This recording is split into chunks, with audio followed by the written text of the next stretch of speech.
Hey, I dey think am say, this una dey Kanu, why dem no wan release this man? Wetin this man do wey make dem no wan release am? Wey dem dey adjourn case, adjourn case, adjourn case, adjourn case. Why? Wetin happen? I dey think otherwise, dey think. Once na see Sowore burst out, as I talk am, I no wonder watch video. Candidate Omoyele Sowore, thank you very much indeed for coming in. Thank you for having me. What has motivated you to take the step of calling on people to take to the streets to draw attention to the need to release Mr. Kanu? It's a number of things, and one is that we're friends, and we've been friends for a long time. In fact, I was one of the few people through Sahara TV that interviewed Nnamdi Kanu when he was relatively unknown, before he was arrested the first time. And I met him in 2019 in New York, had a conversation about the struggle for his people, and we struck a friendship then. And I was here in Nigeria, myself, held up by the Nigerian government when he was extraordinarily rendition from Kenya. In fact, I was one of the few people who ran to court by the time he had been taken to the DSS detention, where he had been deposited before, after he was kidnapped from Kenya. So, but the most important thing is that I understand the nature of justice, fair hearing, his constitutional right. And it is in his own case that you can say that he's presumed guilty and he's trying to prove his innocence, which is very sad. If you look at how long it has taken for all these court processes to take place, you know that Kanu's fate is not in the hands of the judiciary. If a decision was taken today by the owners of Nigeria to let him go, the judge might sit in the middle of the night and let him go. And by the way, on my way here, something happened. President Tinubu just pardoned 82 people. One of them was Herbert Macaulay, Nnamdi Azikiwe, of course, Farouk, who collected bribe from Otedola, a cocaine dealer who was in prison for life, and a fraudster. So if you can pardon this array of people and several others, I'm not asking for pardon for him, but it's a time to let Nnamdi Kanu go. Is there a lot of public support for the release of Nnamdi Kanu, or is that difficult to gauge? Oh, it's unprecedented. I've been fighting for his release for a long time. I used to attend all his court trials. Under Buhari, I was attacked several times. Each time I went to court, I was attacked physically by the DSS, police, thugs. But this time around, I'm surprised at the number of known traditional people, you know what I mean, who are in support of it. In fact, there was a poll put up by, it's not a scientific poll, by Tunde Ednon's page, who's a major Instagram influencer. And out of 17,000 people, 92% of them support the call for his release and the protest that's been planned for 20th of October. I understand you've tried to contact many leaders in the Southeast to take more public-facing action in support of Nnamdi Kanu's release. Have you been struck by their apparent lack of personal involvement and commitment to that cause? I'm not shocked, because I think on your show I once declared that Kanu's predicament, his ordeal, is as a result of some persons in the Southeast who took a decision that his release would jeopardize their political career and future. That I know as far back as when Tinubu freshly became president, because I was part of some conversation to release him. And they said at that time, Imo elections are coming. If it comes out, APC might not win. And subsequently, I realized that some of the communiques you see is just, word of mouth by day. When they go at night or when they meet Tinubu, it's likely that they have a different position.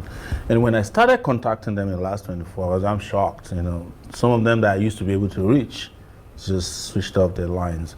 The ones I sent messages never responded. I reached out to Soludo, who I know personally. That's Charles Soludo, who's governor the of Anambra State. No response till now.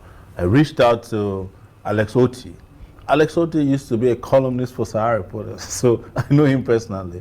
No response till now. The only response I got was a nominal response that, no, we shouldn't have dragged us the way you did. Reached out to Peter Obi, they said he's in Rome.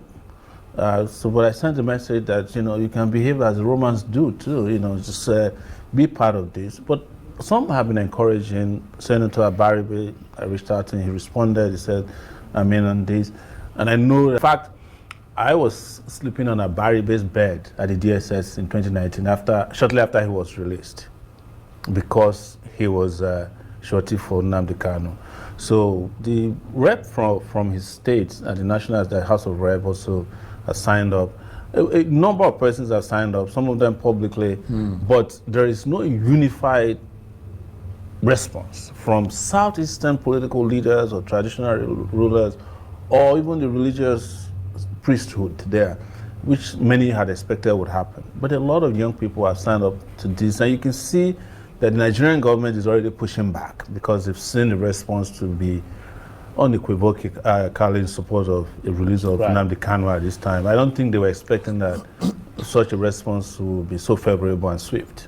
So is this what you think is needed to push this Nnamdi Kanu issue over the line and perhaps change President Tinubu's view of Mr. Kanu and not the sort of behind-the-scenes quiet diplomacy that has been going on since?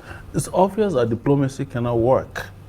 If it was going to work, by now it would have resolved the issue. I think they used the diplomacy or their proclamation about diplomacy to just make the public become a little lethargic about his release so that nobody, oh, they're working on it, don't worry. Because we hear that a lot from Oti, who is the Abia State governor, that is working on this quietly.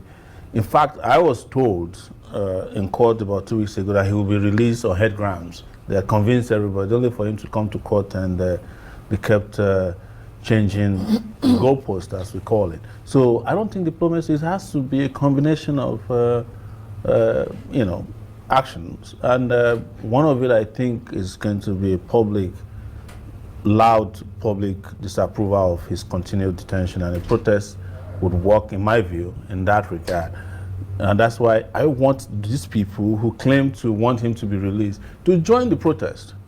Yes, because when they have issues, they do protest. There's no major politician in this country has ever participated in the protest when their own private interests are at stake.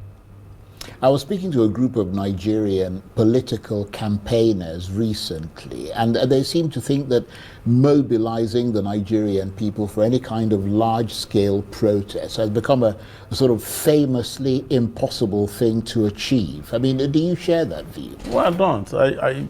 It's the same country in 2024 that Nigerians protested for 10 days straight in what was known as End Bad Governance struggle.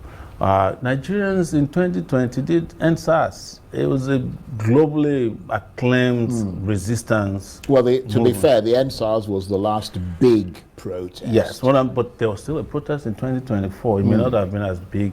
What I'm saying is that, yes, there's been efforts to discourage Nigerians, and when you go out there and kill people and charge them for offenses that are very grievous in nature, you're likely to discourage a country in which you have 139 million people who are living in abject poverty.